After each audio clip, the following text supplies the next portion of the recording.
बिना लै रहे हो। लो जी जनाब, ए साडे रजाक भाई है, इन्हों भी अज सर्दी बहुत लग रही। कौन है ये लोग, कहाँ से आते हैं?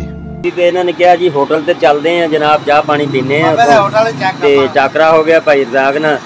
रजाक साहब सुनाओ, बाबा जी की चाह तुसी पीने हैं ते किदां दी लगदी है चाह? अगर मिठा थोड़ा पावे तो बहुत सोहनी लगदी है।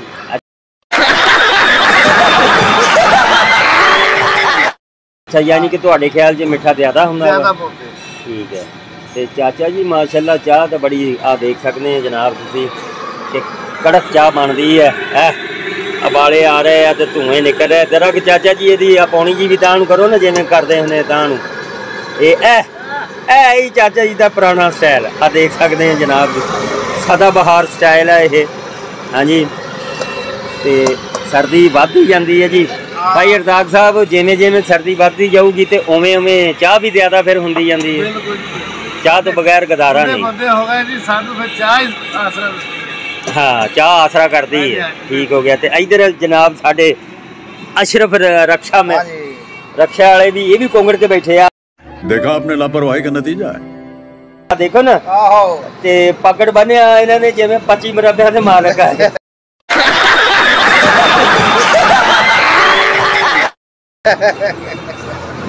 अच्छा भाई अशरफ साहब, आज की गल रक्षे तो छुट्टी की है? नहीं, काम करके बैठे। काम करके बैठे अपनी दिहाड़ी बना ली है? सुन के बैठा है। आज की दिहाड़ी कितनी बनी है? चंगी नहीं, अंदाजा भी कितनी बन गई है? 2000 3000 2-3000 3500 बन गया माशाल्लाह जी। 3500 बन गया जी। ते रोजगारी चंगी है। तो साडे भाई उस्ताद अमीन दी दुकान है जनाब, ये भी साडे दोस्त है ते काम काज मोटरसाइकिलों का करते हैं। हाँ जी, भाई रजाक भी मौजा ना। लो जी, इंतजार कर करके चाह अखीरी लभ गई है जी। रजाक साहब इधर क्या बात है सर, क्या बात है सर, क्या बात, ये बात है। अरे सर क्या बात है। चेक किया, मजा आ रहा, जबरदस्त, फैंटास्टिक। ठीक हो गया। ते उधर हैदर भी कोंगड़ के बैठा जी।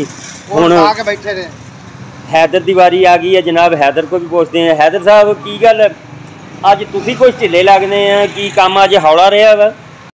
देखा आपने लापरवाही का नतीजा है। हाँ, कारोबार मंदे होंदे सर्दियों दे विच। अच्छा, अगे तुसी कहंदे सी कि 2 महीने जिहड़े है ना, ये जरा मतलब औखियाई बनदी है इहदे विच, ते वजह की है? बस 2-3 महीने कारोबार जरा मंदा हो जाता वा पेंचरां दा, क्योंकि ਇਹਦੇ ਵਿੱਚ ਇਹ ਆ ਕਿ ਟਾਇਰ ਟੂਬ ਜਿਹੜੇ ਲੋਕ ਪਵਾਉਂਦੇ ਆ ਨਾ ਉਹ ਨਹੀਂ ਫਿਰ ਜ਼ਿਆਦਾ ਪਾਉਂਦੇ। ਅੱਛਾ, ਗਰਮੀਆਂ 'ਚ ਕੰਡਾ ਛੇਤੀ ਵੜ ਜਾਂਦਾ, ਸਰਦੀਆਂ 'ਚ ਕੰਡਾ ਵਿੱਚ ਵੜਦਾ ਨਹੀਂ। ਆ ਲਓ ਜੀ, ਭਾਈ ਰਜ਼ਾਕ ਸਾਹਿਬ ਨੇ ਨਵੀਂ ਪਸ਼ੀਨ ਕੋਈ ਕੀਤੀ ਹੈ ਜੀ। हाँ जी रजाक साहब दसो की वजह वा है? भाई होनी कहते हैं कि साडा ना सर्दियां नूं कम घट जांदा। अच्छा, क्योंकि गर्मियां विच टायर नरम होए हुंदे ते कंडा छेती वड़ जांदा है। ये गल सर्दियां विच हर शे सुंगड़ी हुंदी है, कंडा कोई नहीं वड़दा, ना पेंशन हुंदा। बिल्कुल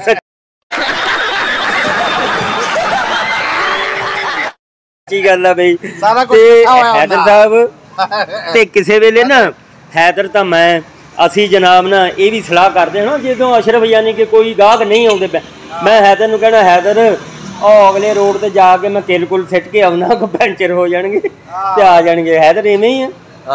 पर इदा यार करता नहीं ना, इदा नहीं कर होंदी हैगी। ते लो जी आ जनाब मोटरसाइकिलों का भी चंगा रश पैन दिया है वा, लोग जिहड़ा टाइमों टाइम निकल जाते हैं। उसकी वजह यह कि अजकल तो पाबंदी बड़ी लगी हुई है, लाइसेंस की भी ते हैलमेट की भी।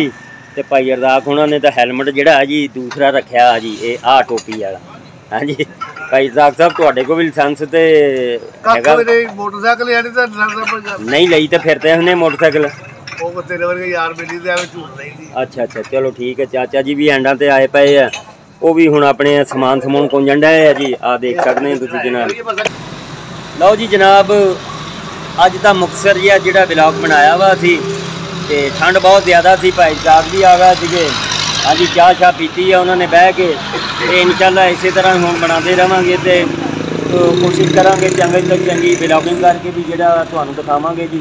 फिलहाल साडी मसरूफीयत ज़्यादा थी जी इस्लामिक चैनल की, तो माशाल्लाह हुण जिहड़ा जी असीं इधर नूं ब्लॉगिंग वाल नूं भी शुरू करांगे काम, तो इंशाल्लाह दोबारा फिर जिहड़ा जी दूसरे ब्लॉग च टकरा करांगे जी। उदों तक इजाज़त चाहते हैं जी। अल्लाह हाफिज़।